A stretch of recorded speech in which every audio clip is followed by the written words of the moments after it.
Hello everyone, कैसे हो आप सब। उम्मीद करती हूँ कि आप सब ठीक होंगे।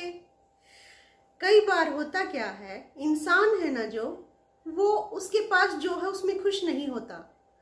उसको लगता है कि ये मेरे पास जो भी मतलब उसके पास है वो पर्याप्त नहीं है, सही नहीं है, और औरों के पास सही है। औरों से वो काफी खुश होता है। वो कहते हैं ना, दूसरों की थाली में घी ज्यादा लगता है कि दूसरों की थाली में घी हमेशा ज्यादा लगता है, कि उसकी थाली में ज्यादा, मेरी में कम रह गया। तो वही बात हो जाती है। तो एक स्टोरी के माध्यम से, कहानी के माध्यम से हम ऐसी सीख आज जिंदगी में लेने वाले हैं। बहुत ही मॉरल स्टोरी है। आइए सुनते हैं, आपको पूरा समझ में आ जाएगा किस तरह से इंसान असंतुष्ट रहता है अपनी अदाओं से, अपने रंग रूप से, अपने किसी भी कार्य से, या किसी भी अपनी ख्याति और प्रसिद्धि से भी में भी वो क्या कमी निकाल लेता है। तो एक बार होता क्या है, एक पेड़ के नीचे एक ऋषि तप कर रहा है और ऊपर एक कौवा रहता है। तो ऋषि तप कर रहा है, तो कौवा मतलब ऊपर बैठा हुआ है आराम से, लेकिन ऋषि को देख रहा है। ऋषि मुनि है जो, उनके ऊपर होता क्या है, एक पानी की ड्रॉप गिरती है। तो उन्होंने देखा कि पानी ऊपर से कैसे आया भाई, वो भी इस तरह से एक ड्रॉप गिर रही है। 2-3 बार वो ड्रॉप जैसे मुनि पर गिरी, उसी जगह पर। लेकिन उसने देखा ऊपर कि भाई ऊपर कौन है। ऊपर देखा तो एक कौवा था, कौवा बैठा था। कौवा रो रहा था, वो आंसू थे उस कौवे के। मुनि ने कहा कि कौवे इधर आओ, क्या बात है, क्यों रो रहे हो, क्या पीड़ा है, क्या विपदा है, क्या संकट है, मुझे बताओ, आखिर ऐसा क्या हुआ। रोने का कारण मुनि ने पूछा कौवे से। कौवे ने कहा, क्या मुनिराज, मेरा भी कोई रंग है काला कलूटा, मुझे तो कोई देखकर खुश भी नहीं होता, मुझे तो पत्थर मारते हैं, मैं बोल भी नहीं सकता, आवाज भी मेरी इतनी भद्दी है, इतनी गंदी आवाज दी है ना भगवान ने मेरे को, कि मैं तो बस बहुत दुखी हो गया हूं अपने इस रंग रूप से। मुनि कहता है कि कौवे, तो क्यों दुखी हो रहे हो, भगवान ने जो दिया है सोच समझ कर दिया है। क्या सोच समझ कर दिया है, इसमें भी क्या सोचना समझना। मेरा रंग है जो इतना काला दिया है, मैं देखना कैसा कितना गंदा और भद्दा लगता हूँ, और यहाँ तक कि मेरी जो वॉइस आवाज है वो भी कितनी गंदी है। देखो कोयल को ही ले लो आप, कोयल काली जरूर है लेकिन उसकी आवाज तो मीठी है ना, लोग सुनना पसंद करते हैं। तो मेरी तो आवाज भी कितनी बेकार है, कितनी अच्छी नहीं है बिल्कुल भी। तो मैं तो बहुत दुखी हूँ। मुनि कहते हैं कि कौवे, तो मैं एक बार तुम्हें ऐसा बना सकता हूं जो तुम बनना चाहते हो। तुम्हारी जो भी इच्छा है, तुम क्या बनना चाहते हो, मैं वही तुम्हें बना दूंगा, सिर्फ एक बार। कौवे ने सोचा, सच मुनि, भाई मैं तो मुझे तो बना दो, सोच समझ के ऐसे जवाब देता है। और कहता है, मुझे तो बना दो, क्या मुझे हंस बना दो। हंस सफेद कलर उसका होता है, वाइट कितना प्यारा लगता है, लोग उसको देखना पसंद करते हैं, उसके पीछे पीछे भागते हैं, उसकी पिक्चर लेने के लिए, उसके साथ खेलने के लिए, उसको देखने के लिए कितना पसंद करते हैं। मुझे तो ना वो वक बना दो, मतलब हंस बना दो। तो मुनि कहते हैं, पहले कौवे तुम एक बार ना हंस से मिल लो, एक बार मिलो और पूछो कि क्या तुम अपनी जिंदगी से खुश हो। तो कौवा काफी चालाक वैसे ही होते हैं, और वो तो था ही काफी चालाक। तो उसने सोचा, ठीक कह रही है मुनि, एक बार मैं मिल लेता हूँ, देख लेता हूँ कि हंस की जिंदगी में तो कोई विपदा नहीं है ना। तो कौवा चला जाता है, हंस के पास जाता है। हंस वहां आराम से पानी में तैर रहा है, लोग उसके पीछे पीछे भाग रहे हैं, कोई सेल्फी लेने के लिए, कोई पत्थर मार रहा था कि वो उड़े तो उसकी वीडियो शूट की जाए, या ऐसे स्नैप ली जाए। इस तरह से लोग मतलब हंस को परेशान कर रहे होते हैं। वहां पर कौवा देखता है वाह क्या जिंदगी है हंस की, लोग कितना चाहते हैं। तो भाई पूछता है हंस, तो और भाई क्या हाल है, कैसे हो, तुम्हारी जिंदगी तो बहुत अच्छी है, लोग कितना चाहते हैं तुम्हें, और देखो तुम्हारा रंग कितना प्यारा है, कितना अच्छा है, लोग तो बहुत ही पसंद करते हैं तुम्हें। है मैं भी काश हंस होता। हंस बोलता है क्या खाक जिंदगी है ये, और ये क्या रंग है, सफेद रंग। कोई रंग होता है सफेद रंग, बेरंग बेढंगा, ये रंग रंग ही नहीं होता सफेद, तो कुछ भी सफेद सफेद सा, वाइट वाइट सा, मैं ऐसे यूं घूमता रहता हूँ, ये रंग कोई रंग है? नहीं नहीं नहीं, ये तो एक वो बोलते हैं ना श्राद्धों का रंग है। आदमी चला जाता उसके ऊपर भी सफेद चादर डाली जाती है, श्राद्धों में जो चादर वगैरह दान दी जाती है वो भी सफेद होती है। ये क्या रंग है, मुझे तो बिल्कुल भी पसंद नहीं है ये रंग, वाइट कलर सफेद रंग, नो नो नो। तो कौवा ये सुनकर काफी हैरान हो जाता है कि हंस अपनी जिंदगी से खुश नहीं है। हंस कह रहा है, और ये लोग, तुम कह रहे हो ना ये लोग तुम्हारे पीछे भाग रहे हैं, तुम्हें चाह रहे हैं, तुम्हारे मतलब प्रेमी हैं, ये क्या है, ये पत्थर मारते हैं मुझे, उड़ाते हैं बार बार, कि कभी कोई आ जाता है, कभी कोई आ जाता है, मुझे उड़ा कर देखते हैं, कोई मेरी वीडियो शूट करता है, कोई मेरा फोटो निकालता है, कोई कुछ करता है, और मुझे काफी परेशान रखते हैं, क्योंकि एक तो दो तीन चार तो है नहीं, कोई ना कोई आता ही रहता है।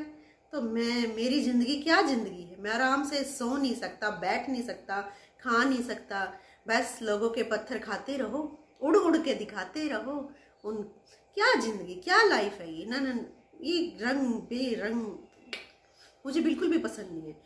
यार हंस की ऐसी बात सुनकर कौवा एकदम हैरान हो गया, यार ये तो अपनी जिंदगी से खुश नहीं है। मुनि के पास जाता है और कहता है मुनिराज, हंस तो अपनी जिंदगी से बिल्कुल भी खुश नहीं है, वो तो कहता है कि ये रंग कोई रंग नहीं होता, सफेद रंग क्या रंग है, बेरंग है, और इसी तरह लोग उसको परेशान करते हैं। सारी बात वो हंस की मुनिराज को बता देता है कौवा कि देखा, तो फिर और क्या बनना चाहोगे तुम, कि मुझे तो ना आप ना तोता बना दो, तोता तोता देख ले, फिर भी देख ले तोता बनना है कि नहीं बनना है। हाँ हाँ तोता बना दो, तोते का रंग बहुत प्यारा होता है, हरा हरा, कितनी लाल रेड चोंच होती है उसकी, और मिट्ठू मिट्ठू कह के लोग उसको बुलाते हैं, उसको खाना खिलाते हैं, और ऐसे एक पेड़ से दूसरे पेड़ पे जाता हुआ कितना अच्छा लगता है, मुझे ना तोता बना दो। मुनिराज फिर कहते हैं कि एक बार तोते से भी मिलाओ, है ये अपना भ्रम है जो वो दूर कर लो, क्या पता तोते को भी कोई दुख हो। अरे नहीं नहीं नहीं, तोते को क्या दुख हो सकता है भला, तोते को कोई दुख नहीं हो सकता, तोता तो एकदम खुश है, बिंदास है। अरे फिर भी मिलाओ, मुनिराज कहते हैं जाओ। भी कौवा जाता है तोते से मिलने, पेड़ों के चक्कर लगा रहा है, चारों ओर घूम रहा है, कोई तोता दिखाई नहीं दे रहा। अरे तोते कहाँ चले गए सभी, फिर मुश्किल से एक तोता दिखाई दिया, पेड़ों के बीच, मतलब जो टहनियां हैं, पत्ते हैं, उनके बीच में वो बैठा हुआ था, क्योंकि ग्रीन तो पत्ते हो गए, ग्रीन तोता हो गया, वो दिख नहीं रहा था। काफी सारे तोते बैठे हैं वहां पे, ध्यान से देखा, नजदीक जाके पास से बिल्कुल, और तब देखा कि भाई यहाँ तो तोता है, और भाई भाई भाई तोते क्या कर रहे हो। हाँ भाई क्या, मैं कब से देख रहा था कि भाई तुम पेड़ों के चक्कर है ऐसे लगा रहे हो, क्यों लगा रहे हो, क्या देख रहे हो, क्या ढूंढ रहे हो। अरे तोते मैं तुम्हें ही ढूंढ रहा था, मुझे तुमसे कुछ बात करनी थी। मुझे ढूंढ रहे थे, मुझसे क्या बात करनी थी भला। हाँ हाँ तुझसे ही बात करनी थी। भाई तेरा रंग कितना प्यारा है, हरा है, तेरी लाल लाल चोंच है, और अच्छे अच्छे तुम फ्रूट्स खाते हो, पेड़ों पे रहते हो, मतलब बस मस्त जिंदगी है ना, क्या खाक जिंदगी है ये। मेरा रंग हरा है, हरे हरे पत्तों में दिखाई भी नहीं देता, लोग मुझे देख भी नहीं सकते, मतलब जो ये हरे रंग को तुम कह रहे हो कितना सुंदर है, कितना प्यारा है, ये हरे पेड़ों के बीच में मेरा रहन सहन बसेरा है जो पेड़ों पर ही है, और लोग तो मुझे देख ही नहीं पाते, दिखाई ही नहीं देता। मैं तो यहीं पे पत्तों में ऐसे ही छुपा रहता हूँ। अभी तुम कितनी देर से चक्कर लगा रहे थे भला, दिखा कुछ नहीं दिखा ना। तो क्या है ये हरा रंग, मैं तो हरे रंग से काफी परेशान हो गया। मुझे नहीं चाहिए। ये तो तोता भी अपने रंग से परेशान है। तो फिर जाता है और ऋषि मुनि को बताता है कि इस तरह भाई तोता भी ऐसे बोला, अपनी जिंदगी से वो भी खुश नहीं है। तो फिर भाई क्या बनना चाहोगे कौवे राज, तुम क्या बनना चाहोगे? मुनि फिर से कहते हैं कि क्या बनना चाहोगे? कौवे से पूछते हैं। कौवा कहता है कि मुझे तो आप सोच रहा है क्या बनूं क्या बनूं। कौवा कहता है मुझे तो मोर बना दीजिए, राष्ट्रीय पक्षी मोर, नेशनल बर्ड भी है वो, और लोग उसको इतना चाहते हैं और उसको तो एकदम सेफ रखते हैं, कोई भी कुछ तकलीफ नहीं देगा, क्योंकि वो हमारा राष्ट्रीय पक्षी है, हमारा नेशनल बर्ड है। और मोर में बनना चाहूंगा। और इसके पंख कितने सुंदर होते हैं, बहुत सुंदर पंख होते हैं। मोर की सुंदरता देखकर तो हर कोई मतलब मोहित हो जाता है उस पर, इतना आकर्षक है ना मोर। मुझे तो बस मोर बना दीजिए, बस सोच लिया मैंने, अब मैं और कुछ नहीं बनना चाहता, मैं सिर्फ मोर बनना चाहता हूँ। मोर की जिंदगी में ऐसा कुछ भी नहीं है, कोई दुख नहीं है, मोर की जिंदगी में ऐसा कोई भी दुख नहीं है। मुनिराज से कहता है कौवा कि प्लीज मुझे ना कृपया करके मोर बना दीजिए। तो मुनि कहते हैं भाई मोर से भी आप बात कर लीजिए। नहीं, मैंने कर ली, मोर की जिंदगी में भला क्या दुख हो सकता है? मोर तो अपने आप में सर्वश्रेष्ठ है और नेशनल बर्ड है, और क्या लोग उसकी सुंदरता को देखना चाहते हैं, कैद करके रखते हैं। जहां मोर नाचता है भीड़ वहां पर खड़ी हो जाती है। मोर की जिंदगी बहुत ही अच्छी है। तो नहीं, मुझे मोर, अरे एक बार मिल लीजिए। मुनिराज फिर कहते हैं, और ऐसी मुनि है जो वो फिर से कौवे को कहते हैं एक बार तो मिल लीजिए कौवे से, उससे कौवे को कहते हैं एक बार तो मिल लीजिए मोर से, क्या पता मोर की जिंदगी में भी कोई समस्या हो, दिक्कत हो, परेशानी हो, बाद में पता चले। मैं सिर्फ एक ही बार बना सकता हूँ, बार बार नहीं बना सकता, इसलिए मिल आइए जाइए। तो कौवा ये बात सुनकर चला जाता है मोर के पास। मोर के पास चला जाता है ना, तो क्या होता क्या है, मोर वहां पर आराम से बैठा है और कुछ लोग उसके इर्द गिर्द घूम रहे हैं। कौवा बड़ा खुश होता है, देखो कैसे लोगों की भीड़ लगी है, कोई दाना खिला रहा है, कोई कुछ कर रहा है, कैसे मतलब कोई फोटो ले रहा है, कोई कैसे कर रहा है। तो वही मोर वहां पे आराम से बैठा है और मोर के पास कौवा चला जाता है, मोर से बात करता है। क्यों भाई मोर, तो बहुत खुश नसीब है, राष्ट्रीय पक्षी है, देखो लोग कैसे चाहते हैं तुम्हें, और तो बहुत सुंदर है, तेरी पंख है जो वो बहुत ही सुंदर है। मोर बेचारा क्या कहता है भला सुनिए। मोर कहता है क्या क्या खाक सुंदरता है ये, मेरी जान की दुश्मन है ये। क्या यार तेरे पंख है जो कितने सुंदर हैं, जब तू नाचता है तो लोग मतलब वहीं पर ठहर जाते हैं, तुम्हें देखने लगते हैं, तुम्हारी जो यादों को है ना ऐसे बाद में देखने के लिए शूट करते हैं, फोटो निकालते हैं तुम्हारी, वीडियो बनाते हैं तुम्हारी, और तुम्हारे जो पंख हैं उन पंखों को भी अपने घर में रखते हैं सजा के, उन पंखों को इतना प्यार करते हैं, इतना देखते हैं, वो अपने घर में अच्छी सी जगह पर जाकर रखते हैं। आपकी तो पंख भी मतलब इतनी कीमती हैं। अरे ये जो पंख है ना जिसको तुम इतनी सुंदर कह रहे हो, ये सुंदरता ही मेरी जान की दुश्मन बनी हुई है। लोग मेरे पंखों को उखाड़ लेते हैं, जीते जी मेरे पंखों को उखाड़ लेते हैं, मुझे कितना दर्द होता है। कई बार तो मेरे पंखों का गिरने का वेट ही नहीं किया जाता, इंतजार ही नहीं किया जाता, मेरे शरीर से निकाल लेते हैं लोग, बेच डालते हैं उनको, लोग अपने घरों में ले जाते हैं। यार जीते जी मेरे पंखों को मतलब इस तरह से मेरे शरीर से अलग कर देते हैं। ये क्या, ये तो बहुत नाइंसाफी है मेरे साथ, बहुत ही, ये सुंदरता ही मेरे लिए क्या बन गई है, एक नासूर बन गई है। ये क्या जिंदगी है, नहीं नहीं नहीं, मुझे नहीं चाहिए ये जिंदगी। भगवान इससे अच्छा मुझे तो कौवा ही बना देता कि आराम से पेड़ों पे उड़ता खाता पीता रहता। क्या जिंदगी है कौवे की।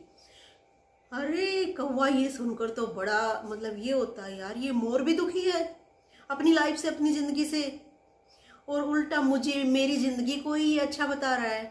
कौवा बनना चाहता है, मेरी कौवे की जो लाइफ है उसको इतना मतलब ये अच्छा कह रहा है, उससे प्रभावित है, और मैं अपनी जिंदगी से भला कितना दुखी। मुनि के पास कौवा भाग कर जाता है और कहता है, महाराज, मुनिराज, धन्य हो आप, आपने मुझे समझा दिया, मुझे बता दिया, इस जिंदगी का असली मोल आपने मुझे समझाया है। ऐसे तो मुझे समझ में आने वाला नहीं था, आप जानते थे ना ऐसा ही कुछ होने वाला है। मुनिराज कहते हैं, हाँ मैं जानता था, इस दुनिया में, इस संसार में कोई भी अपनी खूबी से, अपनी क्वालिटी से खुशी नहीं है। दूसरे को देखता है, हाँ यार ये तो बहुत खुश है, ये तो बहुत अच्छे से रह रहा है, ये तो बहुत सुंदर है, ये तो बहुत लंबा है, ये तो बहुत गोरा है, ये तो बहुत, इस तरह से मतलब दूसरे की चीजों को देखकर वो इच्छा मतलब जाहिर करते रहते हैं कि मेरे पास होती काश ये, काश इस जैसी जिंदगी मेरी होती, काश मैं ये होता, काश मैं वो होता। अपनी जो लाइफ मिली है, जो भगवान ने दी है, उससे तो हम खुश ही नहीं है ना। देखो, सोचो, अपने दिल पर हाथ रख कर बताओ, यही कई बार सोचते हो ना, कहते हो ना, वो कितना अच्छी है, उसकी लाइफ कितनी प्यारी है, उसके बच्चे कितने अच्छे हैं, उसके हस्बैंड कितने अच्छे हैं, उसकी वाइफ कितनी अच्छी है ना, उसकी लाइफस्टाइल कितना अच्छा है यार, उसके वो मतलब उसके सामने वाले की चीजें देखकर, उसके पास ये है, उसके पास वो है, उसके पास ये है, मेरे पास ये नहीं है, मेरे पास वो नहीं है, मेरे पास क्या नहीं है, मेरे पास जो है उसको देखो, खुद के पास जो है, मेरे पास क्या है, मैं कितने गुणों से मतलब अपने अवगुणों को दूर करो और अपने गुणों को उभारो, निखारो, उनको सामने लाओ, उनको देखो और उनका फायदा उठाओ। हम क्यों दूसरों की मतलब उनको देखकर अपने आप में हीन भावना पैदा करें, अपने आप में हीनता क्यों लेकर आते हैं हम। अरे हम जो हैं, हम सही हैं, हम अच्छे हैं, भगवान ने हमें भी इक्वल बनाया है, सबको एक जैसा बनाया है। किसी में कोई खूबी है तो किसी में कोई खूबी है, किसी में कोई खूबी है तो किसी में कोई खूबी है। जरूरी नहीं कि एक ही सब में हो, जरूरी नहीं एक ही टैलेंट हर किसी में भरा पड़ा हो, हर किसी में अलग अपना टैलेंट होता है, कुछ ना कुछ जरूर होता है। हर इंसान है जो अपनी बुद्धि से, विवेक से कुछ अलग करता है, कुछ अलग कर सकता है। हमें दूसरे की, किसी की मतलब ऐसे पीछे नहीं भागना, पीछे नहीं दौड़ना। वो कर रहा है तो मैं भी करूं, यार क्या पता वो कर रहा है, उसमें वो टैलेंट है, वो उस तरह का कार्य करने के काबिल है और हमारी जो काबिलियत कुछ और हो। अपनी काबिलियत को पहचानना है ना हमें। अपनी काबिलियत को तब तक हम नहीं पहचानेंगे, हम आगे नहीं बढ़ पाएंगे, हम आगे सफल नहीं हो पाएंगे जिंदगी में। हम तब तक अपनी काबिलियत को पहचानेंगे। मुझे पता है कि मैं क्या कर सकती हूँ, कोई भी लगा लो, किसी को भी, उसे पता है कि वो क्या कर सकता है, वो क्या अच्छे से कर सकता है। लेकिन जो हम अच्छे से नहीं कर सकते, दूसरे को देखकर यहाँ तक कि इतना भी कॉपी करते हैं कि वो सामने वाले को ये पता नहीं, ये कलर, ये डिजाइन, ये ड्रेस अच्छी लग रही है, खुद ले लेते हैं। अरे ये देखो ना, हम पर क्या अच्छा लगेगा, हमारी बॉडी स्ट्रक्चर कैसा है, हमारा ये सब कैसे है, हम पर क्या जचेगा, क्या अच्छा लगेगा, ऐਵੇਂ कॉपी करते चले जाते हैं। हर किसी का बॉडी, हर किसी का जो शरीर है वो अलग से बना है, अलग से संरचना है। किस पर क्या अच्छा लगता है, एक चीज जो एक पर अच्छी लगती है जो सभी पर अच्छी नहीं लगेगी। हमें अपने अकॉर्डिंग देखना है, अपने हिसाब से देखना है, अपनी बॉडी के हिसाब से देखना है। वही प्रतिभा है, गुण है, हमारे अंदर कुछ और है, सामने वाले के अंदर कुछ और है। लेकिन नहीं, हम तो सामने वाले की कॉपी करते चले जाते हैं। अपने अंदर जो है ना करने की काबिलियत, उसको तो हम भूल जाते हैं, दफन कर देते हैं। यही अंदर ही दफन हो जाती है। वो आती है तो कभी लास्ट में समझ में आ जाती है कि ओहो, मैं तो ये कर लेता तो सही होता, मैं ये कर लेती तो सही होती। बाद में क्यों ना हम समय से ही उसको निखारें, समय से ही उसको पहचाने और उसको पहचान कर उसको करके आगे बढ़े अपनी लाइफ में। तभी हम आगे बढ़ पाते हैं। वही लोग आगे बढ़ पाते हैं जो अपनी खूबियों को पहचान कर उन पर वर्क करते हैं और करते चले जाते हैं, निखरते चले जाते हैं। वही सक्सेस होते हैं, वही सफल होते हैं और वही कामयाब होते हैं। तो हमें अपनी खूबियों को देखना है, न कि दूसरे के पीछे भागना है, दूसरे की कॉपी करनी है। अच्छी बातों की कॉपी करो, अच्छी बात है, बुरे मत बनो, अच्छी बात है। लेकिन जो टैलेंट, जो प्रतिभा हम में नहीं है, उसके पीछे हम क्यों दौड़े, उस पर हम मेहनत क्यों करें? जो हम में है हम उस पर मेहनत करेंगे ना। अभी किसी को पायलट बनना है, लेकिन मैं बैठ नहीं सकती साइकिल पे भी, मुझे डर लगता है। एक छोटी सी बात सोचो, वो कैसे बनेगा पायलट? उसमें गुण है टीचर बनने के, या वकील बनने के, या डॉक्टर बनने के, या कोई कुछ बनना चाहता है, कोई कुछ बनना चाहता है। किसी का किसी में इंटरेस्ट है तो किसी का किसी में है। तो आप वही काम वही करो ना जिसपे हम फोकस कर सकें, जिस काम को करने में हमारा मन लगता है, हमारा दिल लगता है, हम उसमें खो जाते हैं। पता है, हम कई बार तो पहचान ही नहीं पाते क्या होती है उसकी पहचान। पता है, जिस कार्य को करने में ना हमारा मन लगे, बिल्कुल हम थकान महसूस ही नहीं करते। उस कार्य को करने में हम थकान महसूस नहीं करते, हमारा दिल लगता है, मन लगता है, हम करना चाहते हैं उसको, हर टाइम करना चाहते हैं। बिल्कुल भी हम मतलब नीरस नहीं होते वो करते हुए, एकदम रोचकता हमारी बनती जाती है, जिज्ञासा हमारी बढ़ती जाती है वो कार्य करने में जिसमें हम माहिर होते हैं, जो हम कर सकते हैं।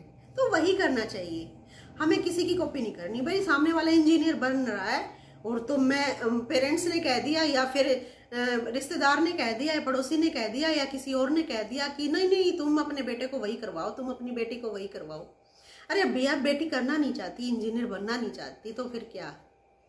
या फिर कुछ बना रहे हैं उसको कुछ और वो करना चाहता है इंजीनियर। तो भाई ये बात मैं सभी पेरेंट्स को ये कहना चाहूंगी कि भाई हम अपने बेटे की, बेटी की, अपने बच्चे की काबिलियत को पहचाने और उसी काबिलियत के आधार पर उसको आगे बढ़ने दे, वो जिंदगी में सफल हो जाएगा। हमें किसी, उसका बेटा ये कर रहा है, उसकी बेटी ये कर रही है, उसके पीछे दौड़ने मत दो अपने बच्चों को, और अपनी काबिलियत को पहचानो और उसी में आगे बढ़ो, मेहनत करो, एक दिन जरूर सफल होगे। तो कल फिर मिलते हैं एक नई स्टोरी के साथ, नई वीडियो के साथ, नए जोश के साथ। कैसी लगी ये स्टोरी आपको? क्या सीख मिली? कुछ आपके काम आने वाली है और भी किसी के अगर काम आ सकती है तो जरूर शेयर कीजिए। अच्छी लगी है तो लाइक कीजिए, चैनल को सब्सक्राइब कीजिए। ऐसे ही और जोश भरी, हौसले भरी और जिंदगी से एकदम ऊंचाइयों तक ले जाने वाली वीडियोस को देखने के लिए सबसे पहले आप तक पहुंचेंगी। Please subscribe channel. Thank you so much, love you all, bye, take care.